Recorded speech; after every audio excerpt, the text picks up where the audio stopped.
Bienvenidas compañeras, compañeros a esta nueva emisión de Alternativas.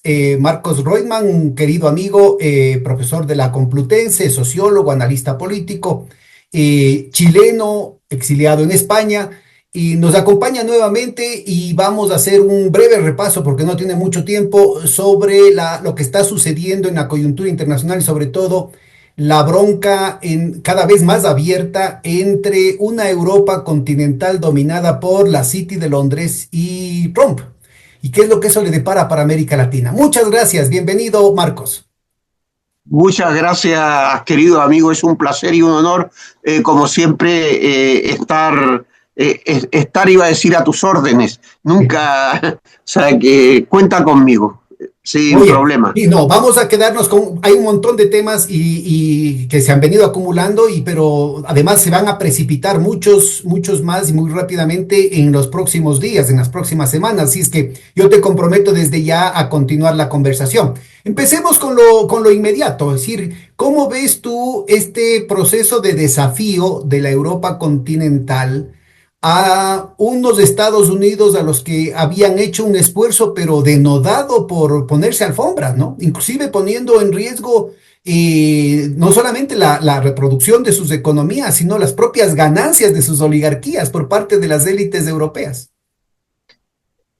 Bueno, seré muy conciso. Yo creo que es el derecho a pataleo. Europa no ha querido aceptar, o al menos ha encubierto, el hecho que desde 1945 perdió el hecho de ser el hegemón, eso que se ha llamado en el ámbito de imperio. Por primera vez el eje mundial después del 45 pasó a Estados Unidos.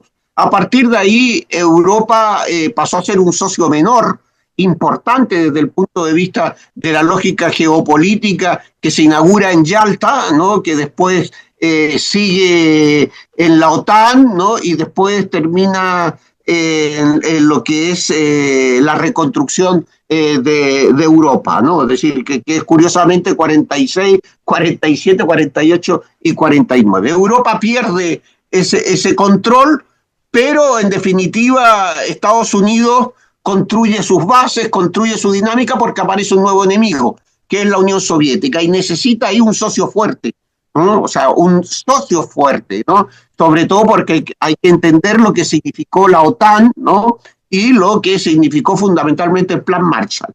En ese sentido, Europa se endeuda totalmente porque el escenario de guerra era Europa.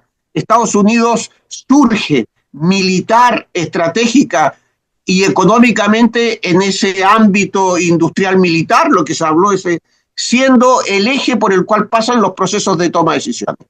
Europa hasta este momento siempre ha contado en el ámbito diplomático con que eso se ocultó. Hasta que llegó Trump, que se ocultó a medias, pero en definitiva, hasta que llegó Trump y le dijo, oiga, no, mire, si ustedes son los administradores del imperio, pero no son el imperio. Es decir, si ustedes quieren, si se me permite el símil, ustedes son la madame que hace y entra y que salga, pero el dueño de la casa soy yo. Entonces, cuando se lo han dicho abiertamente, cuando Europa se ha jugado por la política exterior norteamericana, ¿no? Con Obama, con Biden, ¿no? Porque hay que recordar que los que le dijeron a España, a Europa, que subiera el presupuesto militar no es Trump. Así fue Biden y fue Obama, fue Barack Obama. Y anteriormente, por lo tanto, quiero decir que la política exterior de Europa, cara al interior, o sea, cara a la geografía del marco estricto de los 28, para ponerlo en ese ámbito, o de la OTAN, parecía que era una balsa de aceite. Pero hacia afuera, evidentemente, Europa era un socio menor que acataba las órdenes de Estados Unidos, siempre de buena forma. Hasta que llegó alguien y le dijo, se acabaron las buenas formas, se acabó la diplomacia y ustedes hacen directamente lo que nosotros queremos. En la guerra de Ucrania, Europa se metió en una guerra, ¿no? Entre otras cosas, porque Estados Unidos articuló que se metiera en la guerra, más allá de la invasión de Rusia. No estoy hablando ni del cuándo, porque todo, para concluir, todo no empieza en el 2022 con la invasión, empieza mucho antes. Entonces, donde queramos poner el principio es donde hacemos el análisis. Entonces, Europa de repente se da cuenta que no cuenta ni pincha ni corta. Cuidado, pero no solamente en el caso de Ucrania, cuando Trump dice yo voy a decidir cuál es el papel de Zelensky y cómo me relaciono yo con Rusia, sino también lo ha hecho con Gaza, Cisjordania y Israel. Y ahí Europa se ha callado. O sea, Europa no ha cuestionado la decisión de Trump. Algunos países han rasgado las vestiduras, han reconocido al Estado de Palestina. Pero desde el punto de vista de la política real, Europa tiene peso en Europa, pero en el mundo manda a Trump o manda a Estados Unidos. No manda a Trump, manda a Estados Unidos con todo su potencial. Entonces le han llamado la atención a Europa y Europa pues se cabrea. A nadie le gusta que le digan que es un mandado. A nadie le gusta que le digan, oiga, el amo del chiringuito soy yo y usted obedece. Y claro, entonces ahora aparece, queremos la paz para Ucrania, pero queremos una paz y queremos participar. No dijeron nada en la guerra de Irak en su momento con los bombardeos de la OTAN en Bosnia, en Yugoslavia. No dijeron nada con Wikileaks, ¿no? Es decir, en su momento cuando querían la extradición a Estados Unidos. O sea que en el fondo siempre han hecho lo que Estados Unidos quiere, pero ahora se encuentran cara a cara, ¿no? con alguien que le dice hasta aquí hemos llegado con esto y ustedes se calladitos porque tienen que obedecer.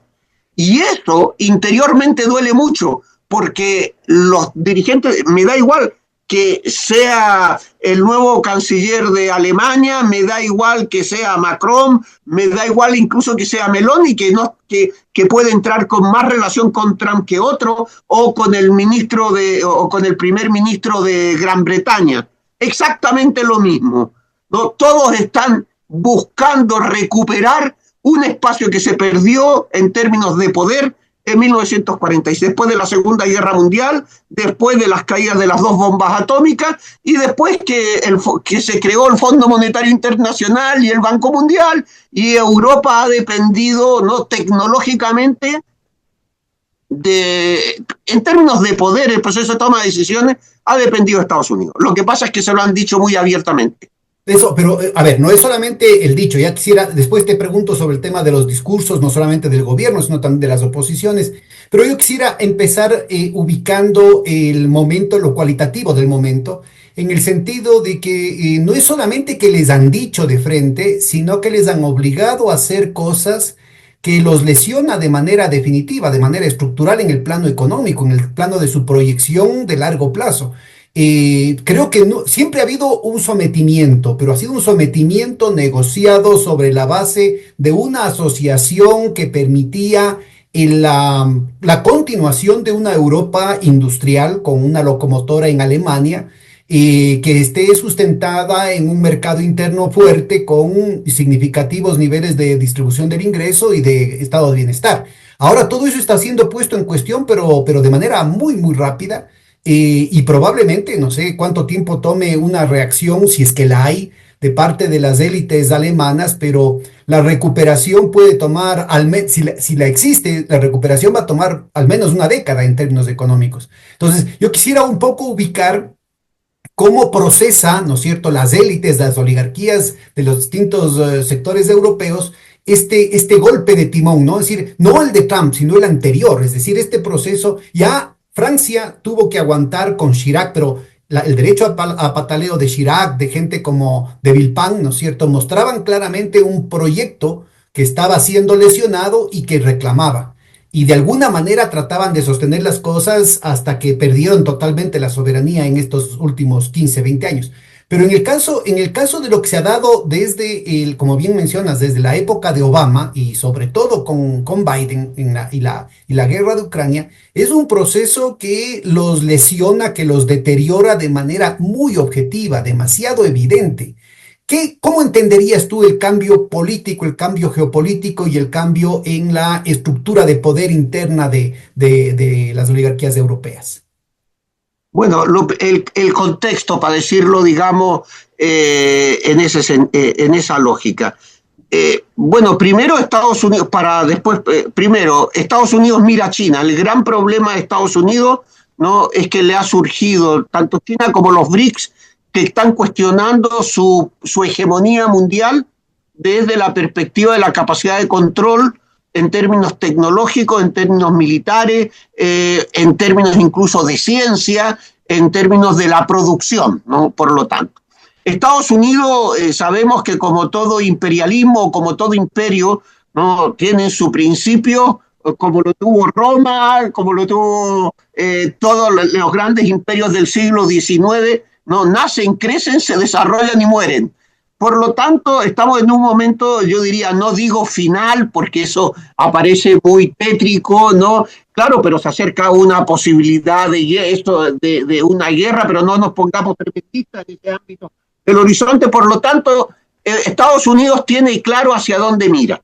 Y como mira en esa lógica, ¿no? Tiene en el medio que reconstruir sus alianzas en términos de que, bueno, Rusia se lo tiene que atraer para que, aún sabiendo que está dentro de las posiciones, ¿no?, más prochinas, entre comillas, si se puede hablar así, y por tanto, bueno, Europa se queda sola. Es decir, ¿qué papel quiere Estados Unidos que juegue Europa?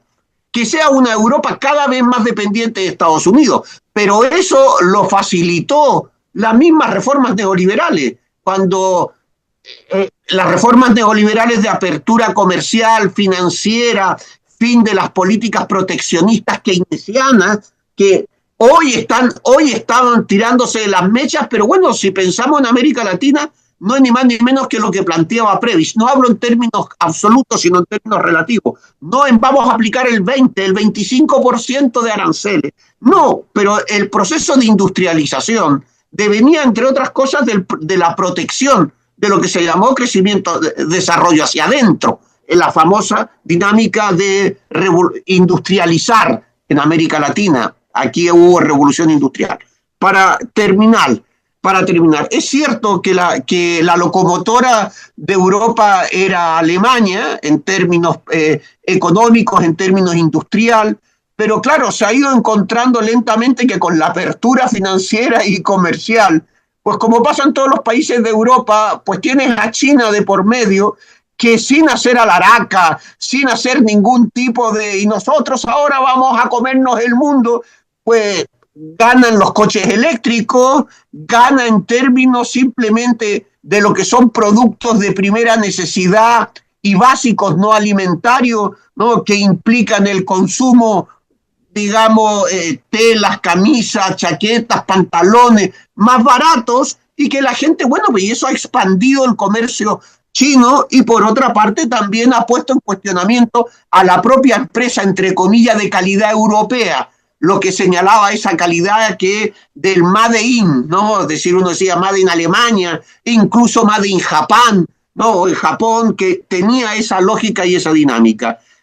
Claro, de la misma manera que los grandes empresarios, ¿no?, se beneficiaron de lo que fue la crisis en momentos de finales de la década de los 90, en términos de que hicieron oligopolios y concentraron el poder, quitándose de lado gente que competía, pues claro, en 30 años, en medio siglo de neoliberalismo, las consecuencias están en que si tú te llevaste la producción fuera y te lo hacían los chinos, si te lo hacían en los países de África, tú lo que hiciste es desindustrializar y al mismo tiempo quedarte con todas las condiciones de un trabajo mal pagado en Europa, en condiciones de luchas políticas muy fuertes y con una crisis que ya empieza en 2002, en el 93, 94, esa primera crisis, 97, y después en 2008.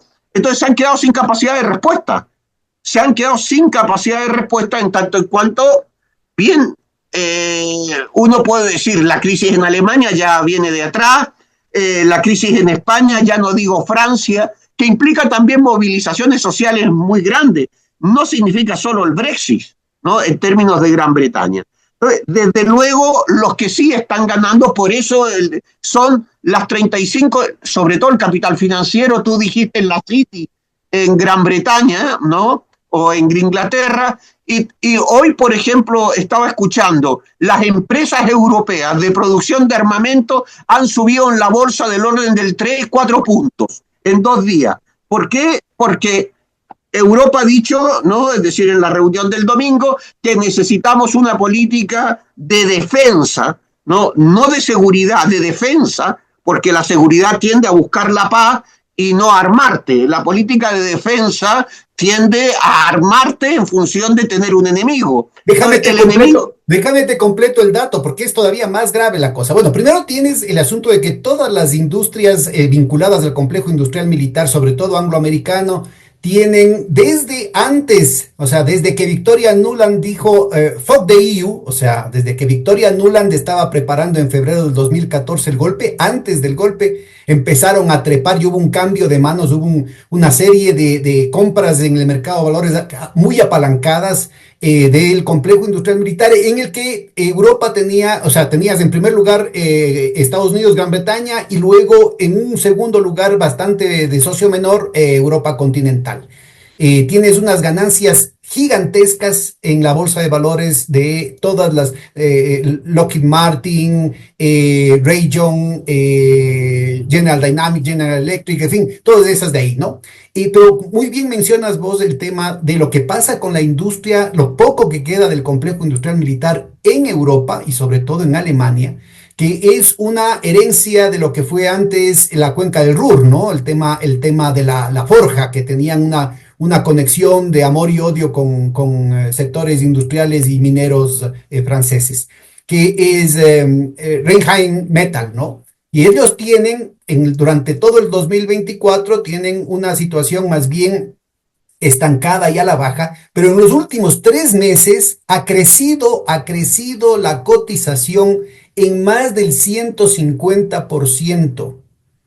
Y esto yo creo que es justamente uno de los, por eso yo empezaba preguntando, yo creo que eso es porque ellos tienen información privilegiada respecto a una capacidad real de respuesta, de confrontación con Trump, porque si se cumple el plan de Trump de pacificar la cosa con Rusia, no tendría sentido la ampliación digamos, esta rentabilización de las inversiones de las industrias alemanas. Ellos han crecido de una manera brutal en términos productivos, no en términos especulativos, porque pasaron de producir 70.000 municiones a 900.000 municiones diarias. Es decir, ahí tienes una cuestión fundamental. Bueno, Si se acaba la guerra, se acabó el negocio. ¿De dónde va a haber este aumento de la rentabilidad? Hombre, claro, por eso no le interesa que acabe la guerra en Ucrania, porque los muertos los ponen los ucranianos, ¿no? Y los mercenarios que están yendo a combatir, el armamento lo pone en gran parte, bueno, es decir, pero pasa también con Gaza y Israel. ¿Quiénes están vendiendo los armamentos? Europa. España, digamos, vende, bueno, lo poco y nada que vende, Alemania, tanques, es decir, en definitiva, las guerras del siglo XXI, en términos de drones, en términos de nuevas tecnologías, pues apoyan este tipo de empresas y es obvio que quieren la guerra, no la paz. Es que eso no hay por dónde perderse. Esto entra nuevamente en contradicción con la propuesta de Trump, ¿no? Entonces resulta ser obvio, que van a tener que patalear más duro. Perdona. Bueno, entra en contradicción en términos absolutos, no en términos relativos, porque Europa se tiene que lavar la cara.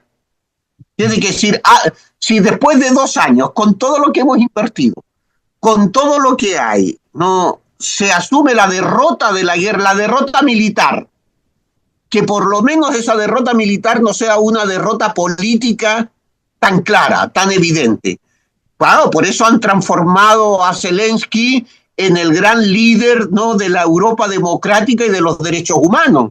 Sí, no pueden hacer otra cosa más que eso, ¿no? Es decir, ya ven, los 27 lo abrazan, ¿no? Ayer hacen todo el paripé, porque en el fondo ellos han invertido en Ucrania, pero han invertido en Ucrania porque entendían que ahí estaba supuestamente el papel de Europa, porque esto hasta lo dijo Kissinger y Bersinge en su momento y todo. La OTAN, acuérdate de lo que dijo Macron hace 4 años, la OTAN está defenestrada. Cuando Muerte terminó cerebral, dijo Macron. efectivamente, cuando ahora el tema era no expandir la OTAN y hacer un sistema de seguridad europeo, de seguridad, no de defensa, que implicaba no un único presupuesto militar de entre todos los países, porque evidentemente no es lo mismo el 3% o el 2 o el 1% del PIB de Alemania que el 1% de Portugal o de España. Entonces, hacer más o menos una dinámica, si lo queremos en términos de defensa, eliminar la OTAN, atraerse a Rusia al espacio en el cual supuestamente el gas es más barato, la producción que puedan obtener de los gaseoductos y los elementos que están presentes en una dinámica de paz son mucho más beneficiosas. Alemania dependía del gas de Gazprom y muchos de los países no dependían de Gazprom y del gas ruso. Bueno, la guerra de Ucrania, ¿a quién benefició en esta lógica? Pues se cerró el gas ruso y Estados Unidos empezó a vender y ahora sale más caro. Pero eso no se dice, entonces hay unos costes de la guerra. Y lo mismo va a pasar con el tema de la reactivación de las compras de defensa o de seguridad, porque quien va a terminar vendiendo lo fundamental es el eje angloamericano, ¿no? Porque ahí hay importantes intereses británicos, ¿no? Claro, por eso es decir, fíjate la crisis de la industria automotriz en Alemania. Simple. Entonces, el criterio es que no hubo voluntad política, porque Estados Unidos jugó su carta desde siempre. Ellos necesitan la seguridad estratégica en términos de una frontera natural, entre comillas, de una frontera política, que mantenga un enemigo, sea real o sea ficticio. Y ese enemigo, que era la Unión Soviética y sus aliados en el Pacto de Varsovia, desaparece. Entonces, ¿cuál es el enemigo? El enemigo es Rusia, pero Rusia lo puedes convertir en un enemigo cuando no era una potencia. Si tú ves lo que quedó Rusia después del desgaje de todas sus ex repúblicas, me refiero a Surkiristán, Kirguistán, todo lo que incluso la propia Ucrania, el sabotaje interno a la economía, a las instituciones. Claro, pero estoy hablando, digamos, desde la división de la Europa con la construcción de todo, no, es decir, Bielorrusia, lo que fuera, ¿no? No era un país cuya potencia era armamentística y su peso era tecnológica en la industria militar. Pero yo no digo que pasó a ser un país de productores de materia prima, pero en cierta medida. Es decir, no tenía, salvo el gas y el petróleo y otras cosas, tampoco tenía mucho con qué competir. Europa, si hubiese sido inteligente, la Europa occidental, se hubiese atraído a Rusia y no estaríamos en una situación como esta. Pero justamente ese ha sido la metodología de más de 150 años del eje angloamericano, correcto, ¿no? Evitar la alianza entre Moscú, Berlín y París. Bueno, pero escucha, correcto, pero por eso te estoy diciendo que eso tuvo su momento histórico. Su momento histórico fue con la caída del muro de Berlín, y eso lo dijeron desde Kissinger y otros más, en términos de apoyar decir, a nosotros tampoco ya nos interesa, busquemos otro, porque ellos sabían que el problema está en Oriente, el problema está en China, el problema que se les venía a China. Entonces, desde luego, ahora, Europa quiso seguir siendo vasallo de Estados Unidos. Sí, España se metió a la OTAN en el 80. Bueno, Guerra Fría, vamos a suponer. Pero una vez terminado, ¿qué sentido había? Ninguno. Estados Unidos tiene más de 250 bases militares en Europa Occidental. 250 bases en territorio de más de 4 hectáreas, o sea, no contamos los de menos de 4 hectáreas, y los de más de 10 millones de dólares. Es decir, tiene 250 bases en la Europa occidental. Bueno, eso te explica cuál es el criterio que tiene desde ese punto de vista en la política de defensa. Son bases norteamericanas. No estás hablando de bases de la OTAN, bases de Estados Unidos. Tiene más de 100.000 soldados afincados en Europa occidental. 100.000, que no es moco pavo. Y ahora lo que está pensando Europa en esta respuesta por la paz digna y duradera, todas estas cosas de parafernalia en Ucrania, la guerra.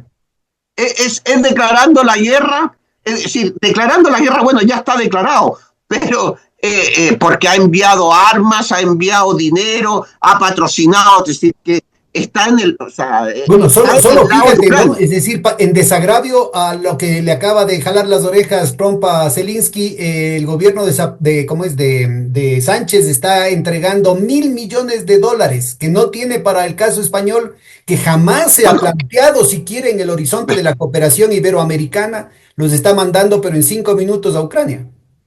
bueno, es decir, ya sabes tú que una parte no desdeñable de armas que se envían de Europa a Ucrania, ¿no? La plutocracia ucraniana y la oligarquía ucraniana la vende a otras guerras en África. Se han encontrado en África, se han encontrado en Asia. Nadie habla, digamos, de esa parte negra del Claro, beneficio armas, económico. armas, armas cifradas, digamos, armas registradas de la Correcto, por Unión eso se sabe, Europea claro. acabaron en Boko Haram en Mali, pues, ¿no? Los cortacabezas financiados ahora, según lo que dice el propio gobierno de los Estados Unidos, financiados por USAID, son los que reciben las armas que supuestamente entrega generosamente Europa para defender la libertad, terminan en manos de los cortacabezas en el África subsahariana. Correcto, correcto. Por eso, es decir, Europa perdió el tren de lo que podría ser un proyecto nacido supuestamente de la vieja, de lo que era entre comillas, de lo que era esa concepción cultural de los derechos humanos, greco-romana, la historia que está en el Renacimiento, que está en la Ilustración, que está en los derechos humanos, en la libertad del individuo, en la Revolución Francesa, en la emancipación, para decirlo en términos de Hannah Arendt. Bien, yo creo que la mejor definición es la que ha dado Ana Botín, la presidenta Banco del Banco Santander. Santander, que dijo, o Europa cambia o se va a convertir en un museo de antigüedades. Bueno, mira, pero toda esa reserva histórica, esa reserva moral, cultural, podría ser un instrumento importante para ese lavado de la cara que tú mencionas, pero parece que va a ser durísimo porque ha sido tan contundente en tan poco tiempo la evidencia de la bancarrota, de la mentira, de la distorsión que han sido todos los discursos presentes en Europa, tanto en la izquierda como en la derecha, en la izquierda. Yo diría, no Y me, solamente a la izquierda socialdemócrata, sino incluso a la izquierda de la socialdemocracia, que ha sido tan humillante esa situación que le veo muy difícil, ¿no? No, no, muy emblemático en esa reunión de los ministros de la guerra de Europa, ¿no es cierto? Que termine llorando el jefe de la reunión, que termine llorando, no puede acabar el discurso frente a lo que está pasando. Es decir, hay un problema que yo le veo muy difícil que puedan reconstruir un discurso de legitimación, incluyendo lo que podría ser, que me parece muy legítimo, ¿no? El que Europa pueda sacar lo mejor de esa historia, de sus mejores episodios de la historia, pero yo le veo muy difícil que ahora lo puedan hacer, porque ya sí, no solamente tendrían que prohibir a Russia Today como ahorita funciona, ¿no es cierto?, para que la gente no ya. oiga a Putin y esa versión de la historia, sino que también tendrían que prohibirlo a Trump y al mismo tiempo tendrían que bajar la cerviz. ¿Cómo ves vos este Correcto. tema en el que Sí. está el proceso de legitimación que es tu especialidad?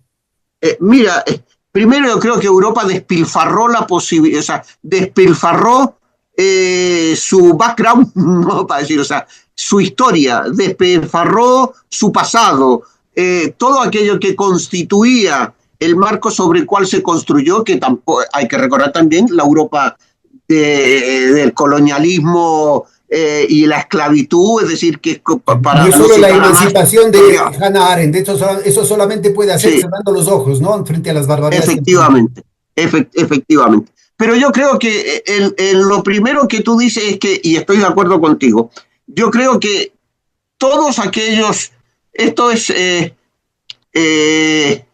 diríamos, el discurso neoliberal, que podríamos decir se inicia con el golpe de Estado en Chile, pero es anterior para ponerlo en lo que es Hayek, von Mises, en la escuela de Austria, pero sin entrar en ese debate, digamos, teórico de quién fue primero, si el huevo o la gallina, ¿no? Se volvió hegemónico y lo que hizo fue colonizar a la propia izquierda, ¿no? Para decir en términos de Franfano, ¿no? Es decir, colonizó a la izquierda y su discurso.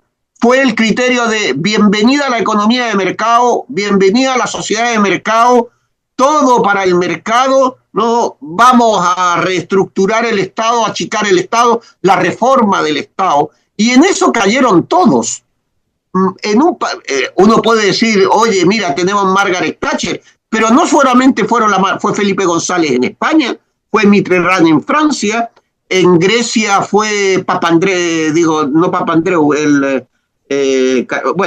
pero Papandreou también. O sea, fueron en definitiva la vieja socialdemocracia, tuvieron que matar a Olof Palme porque era el único que dentro no tenía esa posición, y todos asumieron ese criterio. Y la izquierda que defendía una propuesta anticapitalista, pues quedó marginada. Es decir, fue marginada por los medios de comunicación, por el discurso, hoy diríamos el relato, ¿no? Los elementos que definieron lo que dijo Tony Blair: vivimos un mundo nuevo, novísimo, 3 veces nuevo. Y fue el discurso de la globalización, que no se dijo neoliberal. Yo creo que ahí está en origen, ¿no? Hoy pagamos las consecuencias de que todos asumieron ese discurso, y de repente ese discurso pues nos ha llevado a lo que nos ha llevado.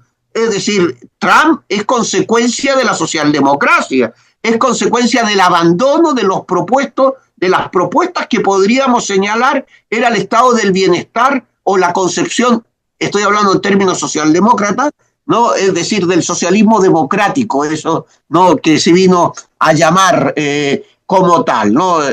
Frente al mercado. Y yo creo que ahí está, como decía Spengler en su momento, o sea, Europa ya, el ocaso de Europa estuvo dicho ya después de la Primera Guerra Mundial. O sea, no nos vayamos a engañar. Pero bueno, tuvieron sus 30 años dorados, ¿verdad? Correcto, pero mira, bien lo has dicho. Permisos y todo, pero tuvieron 30 años de correcto, mejor, digamos, de la modernidad, ¿no?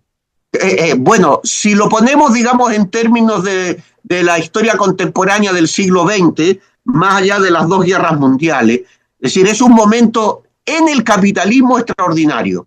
1950, si tú quieres, 1970, ni siquiera 30, 20 años donde las políticas de pleno empleo, redistribución de la renta, articulado fundamentalmente en una revolución industrial empresarial, no especulativa, ligado a los bancos, es decir, el capital financiero, evidentemente es la época dorada, pero es la época dorada de Minray, es la época dorada de Chupet, términos, digamos, de pensamiento económico, ¿no? Ese pensamiento solvente, teórico, entendido en términos de la propia lógica capitalista, no estoy hablando de... Bien, eso era solvente, bien, eso se fue al garete, y con eso quienes de alguna manera manifestaban dudas, bueno, pues han pasado 50 años y las dudas se han demostrado. Ellos son los padres putativos de Trump, de Milei, de Meloni, de Le Pen. ¿Por qué? Porque en el fondo fueron destruyendo las bases de la clase obrera o de la clase trabajadora, que supuestamente se decía, como decía Rostov, ¿no? Es decir, se crea riqueza por arriba, y se chorrea para abajo, y cuando las clases trabajadoras están contentas no quieren hacer la revolución, quieren satisfacer otras necesidades que no son las básicas. Eso era Europa, que no era América Latina, pero bien, digamos, estamos en el contexto europeo. Y eso evidentemente era un mecanismo que hacía que el conflicto social, ¿no? Como era su lógica, no fuera antagónico entre 2 clases sociales, sino que los sectores medios o las clases medias venían a diluir el conflicto entre burguesía y proletariado, explotados y explotadores, porque había aparecido, ¿no?, la sociedad de consumo de masa y del bienestar social, que era lo que era Europa. Bien, pues a partir de la década de los 70, flexibilización laboral, pérdida de derechos sindicales, pérdida de derechos políticos, entendido en términos de las clases trabajadoras, cierre de la minería. Bueno, eso llevó a que surgiera el discurso de la extrema derecha, lento, porque el fascismo o el nazismo nunca fue derrotado políticamente, fue derrotado militarmente. Y aparece ahora como la alternativa antisistema, ¿no? Ese relato de la extrema derecha, y en los jóvenes es lo mismo en el plano neoliberal y de destrucción del estado de bienestar. Sí, se plantea ante el imaginario colectivo como un voto protesta, ¿no? Correcto, pero fíjate, sobre todo en el voto en el voto de los jóvenes, más del 30, en Chile la última encuesta que hubo en Chile, te pongo, la encuesta del líder más valorado, no, era Bukele, con un 78%. Y después, o sea, tú dices, ¿cómo? Y en Europa, pues lo que estamos para ceñirnos al escenario europeo, pues de repente la izquierda ha sido incapaz de contrarrestar, ¿no? Sea porque no, por lo que fuese, no, esto sería otro tema, ¿no? La lógica de este discurso de que no hay derechos, que los derechos políticos, sociales, los derechos de las mujeres, no son derechos, sino que lo podemos entender como beneficios, como elementos al margen de los derechos, ¿no? Es decir, ahora ya se me va la palabra exacta, pero bueno, en definitiva no son derechos, ¿no? Sino que son beneficios obtenidos ilegalmente, no rompiendo la competitividad, Como etc. privilegios. Y la gente, privilegios, ahí está, no son derechos, son privilegios. Entonces, desde este punto de vista, el discurso de la derecha gana mucho terreno en la gente joven, porque el proceso de despolitización y desideologización que se hizo en los 70, hoy es administrado. La gente Ahora, ya pero no mira, es que no piense y sea de la idiota. izquierda han habido figuras como referentes que sin duda negociando y en distinto grado han estado sosteniendo otra alternativa desde un Corbyn en Inglaterra, Mélenchon en Francia, Sarah Wagenknecht ahora en Alemania, que estarían planteando una opción que podría proyectarse en términos de alternativa para la gente o no. Bueno, son tres casos distintos, ¿no? Es Sí, decir, sí. el de Alemania, el de Francia. Bueno, pero fíjate que voy a poner los dos primeros, el de Francia, ¿no? Con Mélenchon, y el de Gran Bretaña. El resultado es que hay un ataque concéntrico, ¿no? Mira tú, Macron, que aparece como el gran demócrata, ¿no? Ha tirado por la borda, ¿no? Que o sea, lo que es, ¿no? La izquierda insumisa, Una la Francia persecución insumisa. igualita a la de América Latina, es Correcto, decir, persecución legal, correcto. el ofer y todo el asesinato del personaje a través de Y los medios de comunicación, las claro, redes sociales. claro, escucha, y Corbyn en el caso también de Gran Bretaña, sin ir más lejos, hasta el propio Miliband, el hijo de Miliband, ¿no? Que tampoco era gran cosa, digamos, viendo pues, qué ha hecho. Se los han ido eliminando, o sea, los han ido desplazando. Y cuando no, pues Y no acusan en solamente el caso de desplazando, sino Alemania, satanizando, ¿no? Es decir, con todas las efectivamente, acusaciones de claro, pero eso les han, antisemitismo. Creo que claro, Miliband además es de familia judía, ¿no? sí, sí, pero mira, fíjate tú lo que decían algunos judíos franceses. El enemigo, ¿no? Ya no es el antisemitismo porque la derecha francesa no es antisemita. Que además habría que ser antisionista, no antisemita, pero eso es abrir otro melón. Pero en cualquier caso, si el problema es Mélenchon, que es comunista. Nosotros vamos a votar por Le Pen, y era la mujer, o sea, era la pareja que habían descifrado, o sea, que habían denunciado y que habían desenmascarado a Kurt Weinheim, ¿no? En su momento, que habían sacado que el secretario general del SPD en un momento en Alemania había sido miembro de la Para nuestra CSS. audiencia, Kurt Waldheim fue presidente de Austria, secretario general de Naciones Unidas Secretario y de Naciones Unidas. fue oficial de las SS. Claro. Bueno, esta pareja que tenía un enorme, digamos, referente histórico en términos de capital humano, ha dicho yo voy a votar por Le Pen, ¿no? Porque el problema lo tenemos en la izquierda. O sea, el problema es la izquierda. Bien, esa izquierda. Por eso hay que ver que Macron dice yo voy a hablar con los socialistas, con el Partido Socialista de Francia, pero eso es escoria. Escoria en el sentido metalúrgico del tema, o sea, son los residuos de algo que se ha perdido, es decir, ya no es nada, no, en términos de porcentaje. Y organizan un ministerio en el cual los excluyen. Mélenchon, que ha sido un tipo muy honesto, dijo, si yo soy el problema en términos de persona, yo me retiro. Bueno, ahí tienes honestidad política. Un Bueno, ejemplo pero de renunciación personal importantísimo, sobre todo en la izquierda, que normalmente no se caracteriza por eso, ¿no? Bueno, evidente, claro. Entonces, para hacerlo breve, contestando eso, claro, ese es el tema. Entonces, es posible una izquierda en Europa, pero la izquierda europea que va a surgir se va a tener que replantear muchas cosas. Primero, De esos replanteos, ¿por qué no abundas un poquito? Inclusive, la vez anterior hablamos un poco del tema de la socialdemocracia y la crisis de la socialdemocracia. ¿Cómo verías tú este tema de el acomodo? Son décadas de acomodo de los relatos de las distintas tendencias históricas, de las distintas tradiciones culturales y políticas de Europa, que además premen mucho en América Latina. Este acomodo que ha ido, como bien mencionas, ¿no es cierto?, desdibujando lo que han sido esas identidades políticas de esas familias y esos idearios y esos proyectos de sociedad que estaban en disputa, e inclusive durante esos 30, 20 años gloriosos de la posguerra. Pero se quedaron, como decimos aquí en mi barrio, ¿no es cierto?, colgados de la brocha. Pues entonces, ahorita el mundo está dando un giro.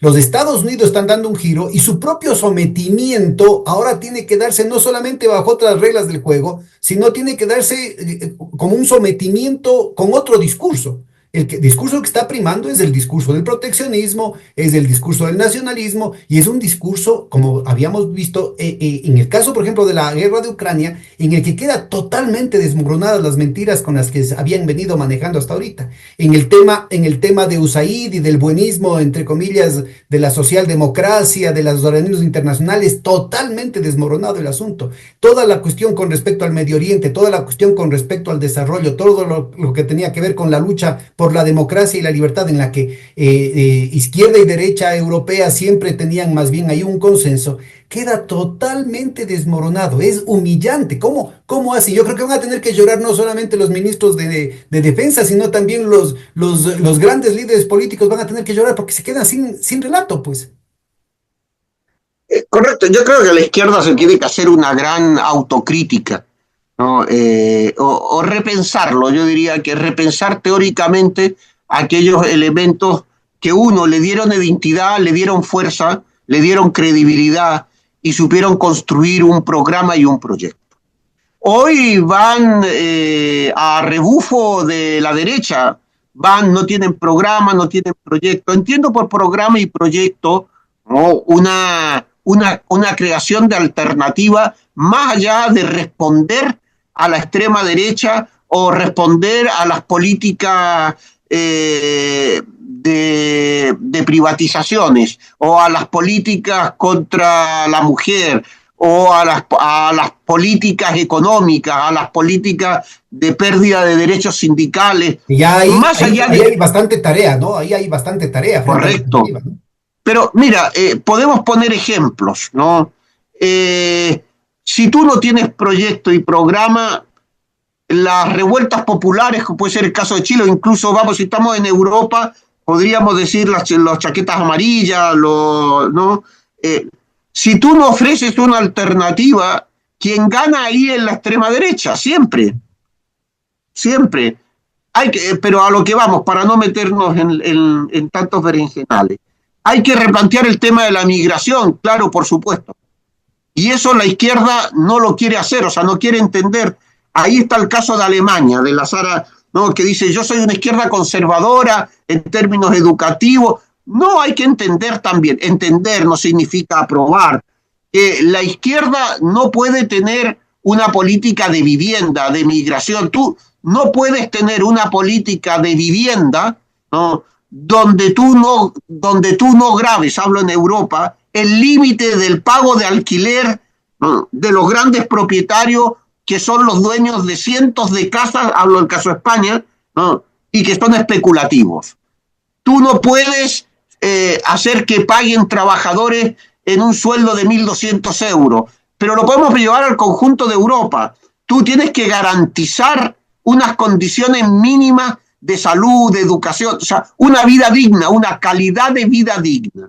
Tú hablaste del antisistema en términos de la derecha, claro, porque le están diciendo usted ha perdido todos los derechos y encima tiene un inmigrante que le está robando su puesto de trabajo. La izquierda, más allá de decir que eso no es cierto, no ha sido capaz de contrarrestar el discurso, de contrarrestar con la verdad, porque eso no es cierto. Pero no ha sido capaz. Eso hay que hacerlo. Y después redefinir lo que hoy implica la lucha contra el capitalismo, digamos, tecnofinanciero, tecno y digital, ¿no? Con todas las dinámicas que se han dado. Yo creo que ese es un trabajo lento, pero la pregunta que sería, ¿se quiere hacer? ¿Lo inmediato y lo urgente tapa lo necesario? Lo necesario es decir, bueno, hemos perdido, vamos a acumular, el famoso 2 pasos atrás, 1 adelante, o vamos a acumular fuerza.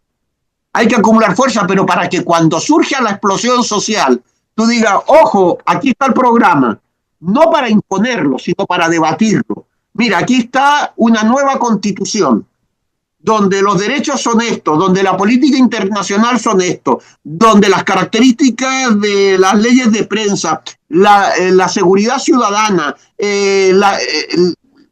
bueno, todo lo que es una constitución. Bien, eso no lo podemos hacer antes para que después no nos vengan y nos vendan la moto, pero eso no lo hacemos. En todos los debates de la izquierda, y que ya tú y yo somos militantes, yo más viejito que tú, desde luego, llevo 40 años. Fíjate, eso es lo que hizo Pinochet, llegó a decir, yo no tengo plazos, tengo metas. Cuando Sergio de Castro y todo el grupo de economistas le presentó el famoso ladrillo, o sea, el proyecto de transformación de Chile en términos de Estado, economía, agricultura, sociedad, política educativa. El tipo el día 13 de septiembre, eso lo dice Sergio de Castro, el ministro y Piñera, el hermano de Piñera y Fontaine, dice, lo tenían encima de la mesa, porque los tipos habían hecho toda la labor antes. Entonces de repente el tipo dice, hostia, si aquí tengo un proyecto. Entonces, ¿qué es lo que dice el tío? Señores, yo no tengo plazo, tengo metas. Y cuando el tipo se va, dice, yo ya he cumplido mi trabajo, Chile ya es lo que yo quería, lo que querían el grupo de lo que llamaban los Chicago Boys, que no eran tan así, pero bueno, ese grupo, yo ya he cambiado Chile, me puedo ir tranquilamente. Y la prueba está en que hoy Pinochet es reivindicado incluso, bueno, por la democracia cristiana, pero por algunos sectores del PPD, diciendo la misma democracia cristiana a cuyo líder lo asesinaron, ¿no? Porque quedó probado que Frei padre fue asesinado por Pinochet, ¿no? Sí, bueno, pero su hijo no quiso, el presidente no quiso hacer nada. Su hijo, Eduardo Frei Ruiz Tagle, no quiso hacer nada. Fue su hermana la que intentó llevar el caso, porque el hermano... Pero fíjate lo que dijo el que fuera vicepresidente con Bachelet. Dijo, Pinochet ha pasado a la historia porque ha cambiado Chile para bien y no para mal. Ese es el vicepresidente de Chile, ¿no? Con Bachelet. Entonces, cuando uno escucha esas declaraciones, uno puede decir, oiga, ¿qué está pasando aquí? Entonces, en ese sentido, bien, ellos tenían el proyecto, a lo que íbamos, para no abrir más melones. Claro, si la izquierda teórica, la izquierda política, no la izquierda social tiene que también, de la cual yo formo parte, o sea, salgo a la calle, me manifiesto, pero tiene que haber una dinámica, que eso yo creo que había caracterizado como siempre, ¿no? A la izquierda, la capacidad de tener una propuesta.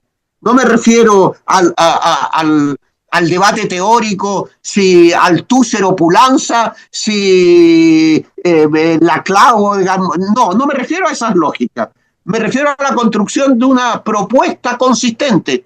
Y eso se perdió porque, claro, antes luchar contra el imperialismo norteamericano en la forma, digamos, de la década de los 70 y 80, en ese mundo bipolar, pues evidentemente nos ha descolocado a nosotros, a la derecha no. Oye, a la izquierda sí. Ya con el melón que ya abriste, con la cuestión de América Latina, ¿cómo ves vos en esta encrucijada, que más que encrucijada es un cul-de-sac para Europa? ¿Y cómo ves vos la posibilidad de recomponer sus relaciones con América Latina, toda vez que lo que era su hinterland, ¿no? Es decir, que lo que es el África, lo que es el Medio Oriente, están totalmente desplazados? Es decir, la posibilidad de reconstruir ahí cualquier posibilidad de flujos de materias primas y de eventual mercado, tanto para los créditos como para la tecnología, como para los productos industriales, está totalmente cerrado por competidores como los que ya mencionaste, China, probablemente los propios Estados Unidos, ¿no es cierto?, con este nuevo impulso de Trump. ¿Cuál es el futuro viable, esta cuestión coherente, consistente, que verías no desde la izquierda, sino desde el poder en Europa con respecto a América Latina? Bueno, la firma del Tratado de la Unión Europea con los países del Pacífico, ¿no? Ese gran acuerdo que tanto ha significado de rechazo tanto en América Latina como en Europa, en los movimientos sociales, implica simplemente que Europa se quiere adueñar de los productos y las materias primas que todavía tiene América Latina, desde tierras raras, hay que ver Chile, ¿no? El litio y otros más, y que es el acuerdo, ¿no? Incluso el Mercosur también ha participado en esa lógica. Pero bueno, en cualquier caso, los tratados de libre comercio que se firmaron hace menos de 5 meses o 6 meses y que tanto ha significado de crítica, pero eso es dar a Europa, ¿no? La posibilidad de control y el beneficio de lo que no están consiguiendo en Estados Unidos. O sea, si Estados Unidos pone aranceles, no importa. Diríamos, no importa, tengo el mercado latinoamericano del cual voy a extraer lo que quiero, ¿no? Y por otra parte, con eso estoy ganando dinero porque puedo exportar hacia América Latina. Es cierto que el mercado de América Latina es muy limitado, si tenemos en términos las grandes desigualdades que hay, pero también es cierto que es un mercado, digamos, medio, que en definitiva se puede...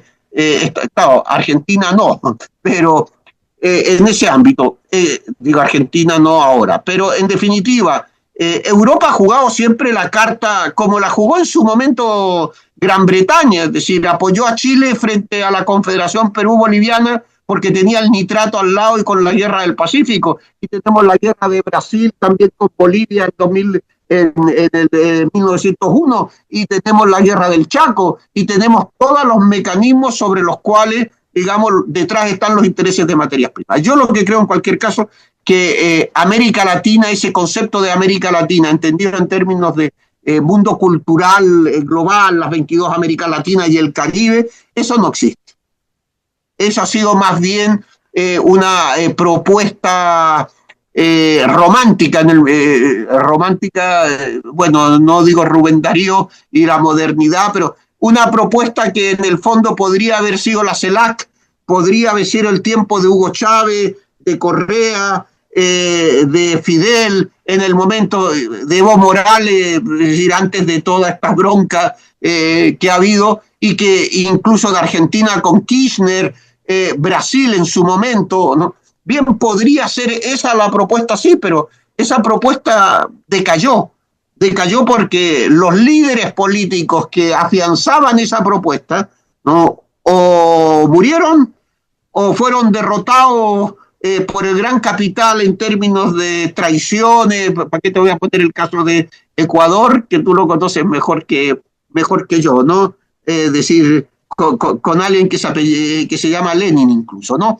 Lenin Moreno. Entonces, ¿para qué nos vamos a meter ahí? Entonces, yo creo que la propuesta de América Latina, más que de América Latina, es buscar, ¿no?, dónde puede estar la lucha antiimperialista, que en estos momentos lo identificamos como propuesta, porque la lucha antiimperialista no significa una propuesta democrática, ¿no? Es decir, Hitler también tenía una propuesta antiimperialista, ¿no? Y era Hitler. Entonces, propuestas antiimperialistas no necesariamente coinciden, ¿no?, con una propuesta democrática, socialista, transformadora. Yo creo que América Latina tenemos que hacernos pensar.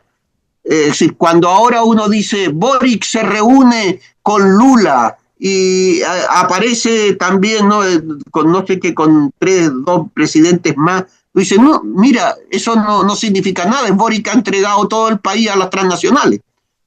Fíjate lo que está pasando con el presidente de Guatemala. No, totalmente aislado, no, cerrado. Y con la presidenta de México, ¿cómo ves tú el desafío que ella tiene ahí? Tan lejos de Dios y tan cerca de los Estados Unidos. Claro. Hay que esperar.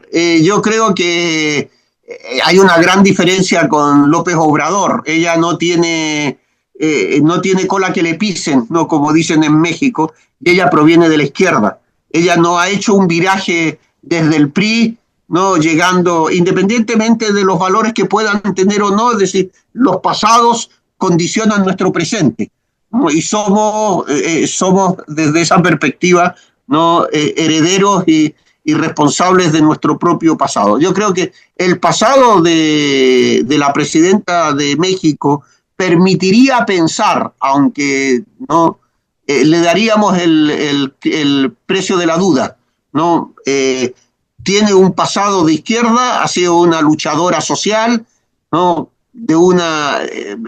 Es una mujer preparada, ¿no? Y yo creo que bien, lo que pasa es que tiene un problema, lo que Petro decía, yo pensé que teniendo la presidencia, o lo que dijo en su momento Pepe Mujica, pero yo creo que esos son tópicos. Yo creo que tendrá que ver cuál es su mano izquierda y sobre todo ser valiente. Yo creo que los presidentes de América Latina que han salido desde el progresismo y para la izquierda, muchos son cobardes y se han escudado en que no puedo hacer más. Si eso fuera así, Allende estuviera vivo. Claro, el acomodo. ¿No? Oye, pero ahora en esta situación, tanto para Europa como para para la Europa continental, ¿no? Yo siempre diferencio de lo que es Gran Bretaña. Yeah. La Europa continental como para América Latina se plantea siempre el gran interrogante de cómo triangular con China. Y entonces aquí viene un gran desafío porque Trump está muchísimo más abiertamente, más descaradamente, planteándose una situación que ya venía desde la época de Bush: o estás conmigo o estás contra mí. Correcto. Bueno, por la lógica del destino manifiesto, ¿no? Un imperio tiene que expandirse, o el imperialismo, si no es territorialmente, geopolítica, cultural, ¿no? Industrial, tecnológicamente. Cuando Felipe González dijo que él prefería morir, ¿no? Acuchillado en el metro de Nueva York, que no en un psiquiátrico en Moscú, en la época de Guerra Fría implica una mentalidad. Estoy culturalmente articulado a esa razón cultural de Occidente con todos esos valores. Eso hay que entenderlo desde esa perspectiva. Y para Estados Unidos, ese es el problema. A China, si uno ve su historia, porque hay que estudiar la historia de China en términos internos, Occidente nunca le ha importado. Es decir, ellos son suficiente imperio, son 1.700 millones de personas con una historia cultural 3 veces más rica, ¿no? 3, 5, 10 veces más rica, y que no necesitan, claro, fíjate tú, lo que hizo Estados Unidos en su momento con las guerras de los, bueno, y Gran Bretaña, las guerras del opio, había que abrir China, pero China conocía desde antes el reloj de arena, el reloj, la pólvora, tenías todo, no, lo que en definitiva no estoy hablando de autarquía, sino son 3 continentes juntos. No necesita de más. Y la prueba está en que su forma de actuación a nivel internacional, que yo no digo que no sea imperialismo, ¿no? Pero que en el fondo no actúa de acuerdo a sus intereses, de acuerdo. Pero ¿qué te dice? Mire, ustedes tienen litio, vamos a suponer, pero no tienen carreteras, no tienen esto. ¿Qué hacía Estados Unidos? Ustedes tienen litio, no tienen carreteras, no tienen nada. Nosotros les vamos a hacer las carreteras, pero son todas nuestras. El litio es nuestro y ustedes nos van a pagar. Bueno, ¿qué es lo que ha hecho China en África e incluso en las relaciones con América Latina? Esto para ustedes. A mí me interesa esto. Ustedes van a tener carretera, esto, lo otro. Esto para ustedes. Nosotros se lo damos gratis. Bueno, no gratis. Nosotros se los damos a cambio de... Ah, perfecto. Pero si el propio Pinochet en una entrevista dijo: yo electrifiqué todo el sur de Chile gracias a los chinos, a la China comunista de Mao, dice, porque con ellos compartía, primero, antes que ser comunista, el nacionalismo. Ellos me vendían los generadores. Estoy poniendo un precio abstracto, pero tengo la entrevista aquí porque la estoy utilizando. Él decía, me vendían los generadores para hacer la electrificación, estoy poniendo a $3, y Estados Unidos me lo vendía a 50. No había por dónde perderme. Los chinos electrificaron todo. ¿Y qué querían ellos? Pues las maderas, pues ahí las tienen. Sí, pero el símil es súper apropiado, porque es lo que está pasando con Dina Boluarte o Balearte, porque ahí está el puerto de Chancay, ¿no? El lío es que eso ni siquiera lo van a permitir, es decir, los Estados Unidos están Porque haciendo está todo lo claro. posible para que no funcione ninguna relación con Panamá, que no le tendría por qué estorbar, y probablemente estén saboteando el tema de lo de Chancay, Por, probablemente inclusive, Marcos, utilizando la rivalidad entre Chile y Perú, está la oligarquía chilena y la infraestructura chilena poniéndose como alternativa a lo de Chancay, ¿no? Correcto, pero por eso. Es decir, pero si eso ya lo decía Simón Bolívar, ¿no? En su momento, de ahí la necesidad de esa unidad, pero eso ya pasó a la historia. Es decir, podríamos redefinirlo, sí, pero yo creo que tienes toda la razón, pero es que Estados Unidos necesita una retaguardia sumisa, controlada. No se puede permitir el lujo. Si va a atacar a China, que no lo tiene al lado, pero si va a atacar a China, como fuese, necesita que su retaguardia en el Pacífico, ¿no? Y su retaguardia en ese ámbito, no le monten pollillos, o sea, no le monten problemas.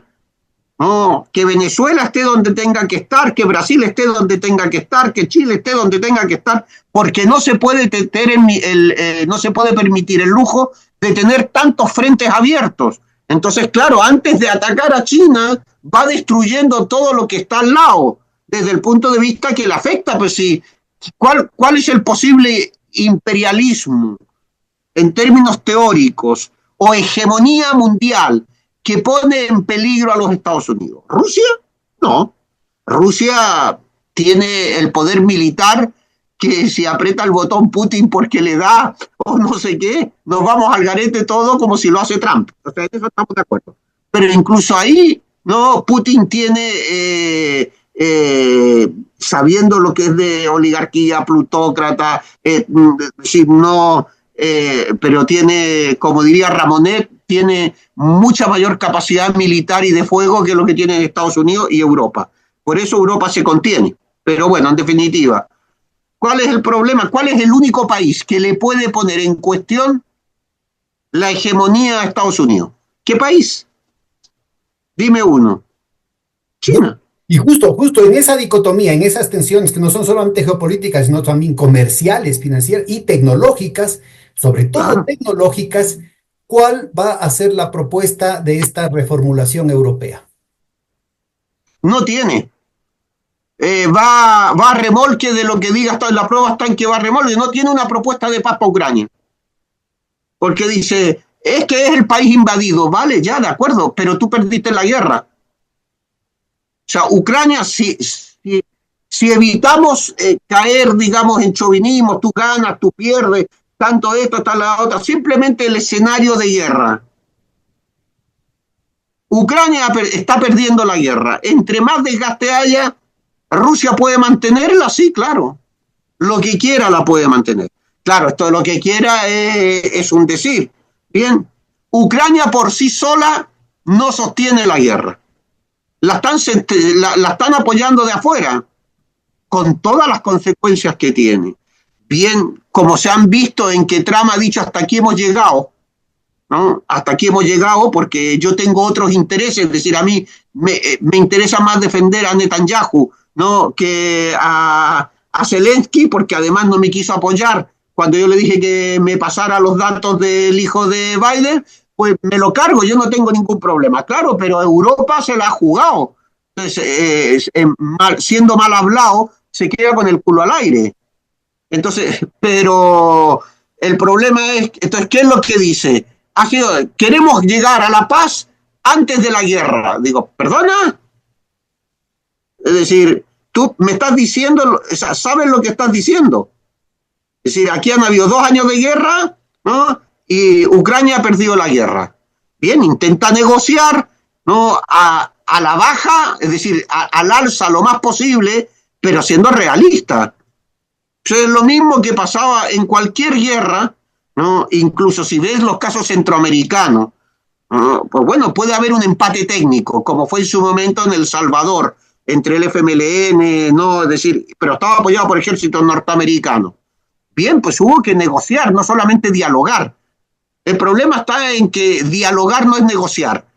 Y lamentablemente Ucrania ha perdido la capacidad de negociar. Porque la única manera que tiene para negociar son las tierras raras. Y ya se las han entregado. ya me tengo que 2 minutos para despedirnos. Sí, yo te ¿No? agradezco muchísimo.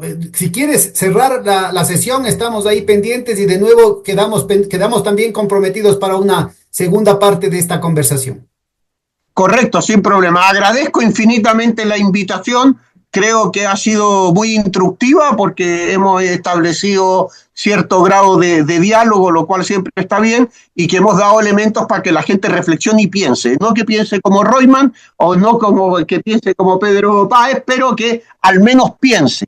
Y yo Sí, creo que sí. uno de los elementos son reflexionar. Lo dejamos aquí y hasta la próxima. Te agradezco muchísimo. Reflexiones muy, muy provocadoras. Ojalá podamos continuarlas. Que pases muy bien, ¿ah? Un abrazo. Gracias. Otro, a ti.